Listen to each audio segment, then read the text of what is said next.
Hi everyone, welcome to TabiEats. This is Satoshi. And this is Shinichi, hello! And today we are going to be making Chirashi sushi, which basically means scattered sushi.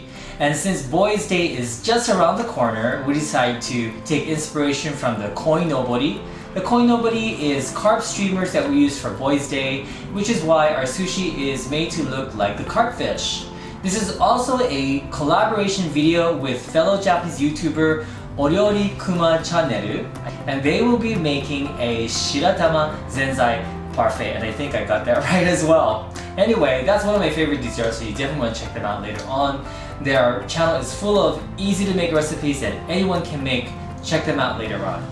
So, let's get started on the sushi. Okay, so today we'll be using 12 small frozen shrimps, 10 medium-sized boiled shrimps, 8 sticks of imitation crab, 1 to 2 tablespoons of tobikko fish roe, 4 mini tomatoes, half a cucumber, 1 teaspoon of sugar, 1 egg, and a little bit of salt. I almost forgot, we'll also be using half a sheet of nori that's been cut up like so. We'll also need some ingredients to season our shrimp as well as our sushi rice. The complete ingredients are listed in the description box below, so check that out. We've also listed some links to hard to find items down there as well for your convenience. We'll be cooking about 2.5 cups of rice along with a 6-inch stick of dried kombu. Now before we do that, lightly clean the kombu with a slightly damp paper towel and place it in the rice. Cook the rice according to your rice cooker's instructions. Add your seasonings along with the frozen shrimp and cook for 1 to 2 minutes on medium heat. Once that is done, set it aside and let it cool. Once they are cool, take them out onto a cutting board and cut them in half horizontally. We'll be using this for the scales of our fish. Now if you wanted to, you could use double the amount of shrimp instead of cutting them in half. But we are on a tight budget here, so we decided to cut them in half instead. So we'll leave this part up to you. Once this is done, set them aside. Now we're going to be doing the same thing to the medium-sized shrimp by cutting them in half horizontally as well. We are going to be using these to layer in between the rice layers. Again, if you can afford to buy more shrimp, you can skip this part and just double the amount of the shrimp. But if you're on a budget, this is a great way to save some money. We're going to marinate the boiled shrimp in the seasoning. Again, check out the recipe in the description box below for the details. Next, let's slice the cucumbers thinly and set them aside. After that, do the same with your mini tomatoes. Once that is done, set your vegetables to the side.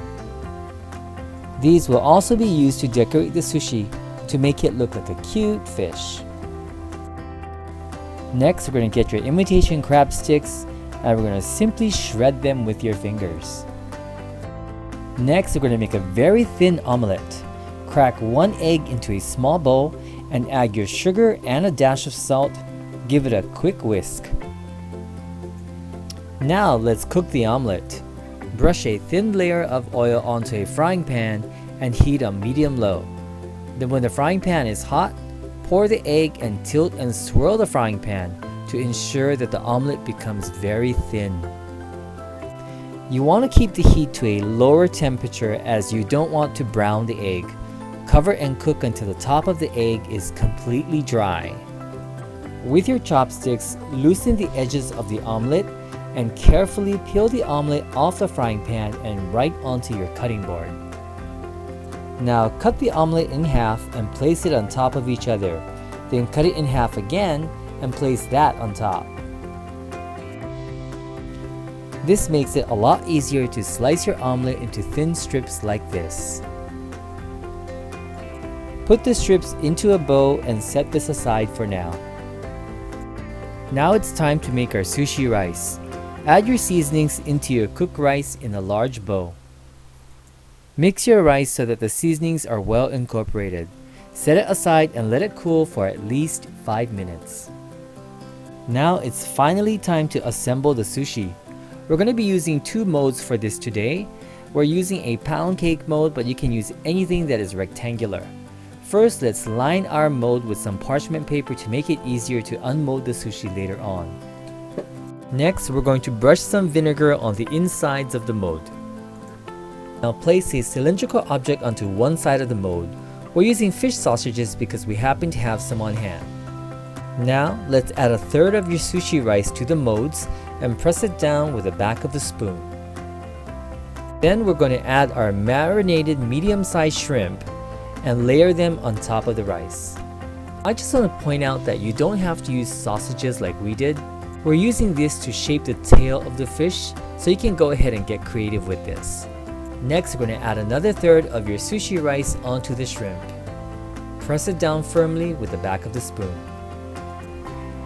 Once that is done, we're going to place our imitation crab on top of the rice. Layer it on like you would do with lasagna.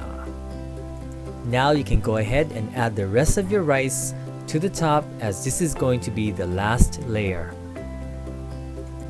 Now press and smooth out the top of the rice. Press it down firmly because you don't want your sushi to break apart when you're unmolding it. Now we're going to add some nori to the top layer of just one of our sushi.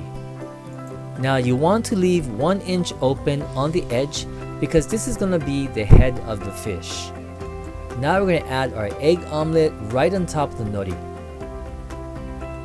Next, we're going to be adding our tobikko fish roll to the top of the other sushi. Once again, let's leave some space for the head. Now let's add a roll of cucumbers. Now we're going to add a roll of shrimp. This should be the small size shrimp that we cut in half before. As you can see, we're building the scales of the fish. And continue to alternate between the cucumber and the shrimp until you get to the edge of the omelet. Now if you don't care for shrimp, you can always substitute something else. Now I think using red colored kamaboko fish cakes will make a great substitute. What do you guys think? Cut 3 slices of cucumber in half and place those on the edge. And don't forget to place 1 cucumber for the eye. We're going to be adding a layer of tomatoes along with the shrimp for our second fish sushi. Alternate between those two and add your cucumber eye, and we're almost done. Cut out a round shape out of a nori sheet and place it onto the center of your cucumber eye. Already you can see how cute they look. Now it's time to unload our fish onto the plates. Run a knife along the insides of the top and bottom of the pan and carefully slip the sushi out of the mold and place it carefully onto the plate. Carefully peel off the parchment paper on both sides. Cut off one side of the parchment paper with scissors and carefully slide off the parchment paper. You want to be really careful because you don't want to destroy your beautiful sushi creation. Then, take out your cylinder sausage or whatever you're deciding to use and do the exact same thing with your second sushi. And look at that, my friends. Your koi no bori chirashi sushi is finished. Don't they look cute? They are so adorable. Serve with a side of soy sauce and wasabi and enjoy. Okay guys, so take a look at these, check them out, don't they look awesome? They taste really good, believe us. If you don't trust us, make it yourself and try it out. So let us know what you guys think about this recipe in the comments down below. And you also want to check out Oyori Kuma Channel's channel. They are all about fun and they take recipe requests just like us. And if you go over there, let them know that we sent you, okay? Alright, so thank you so much for watching. Subscribe to our channel if you haven't already done so. See you back right here again tomorrow on TabiEats. Until next time, take care guys. Bye-bye.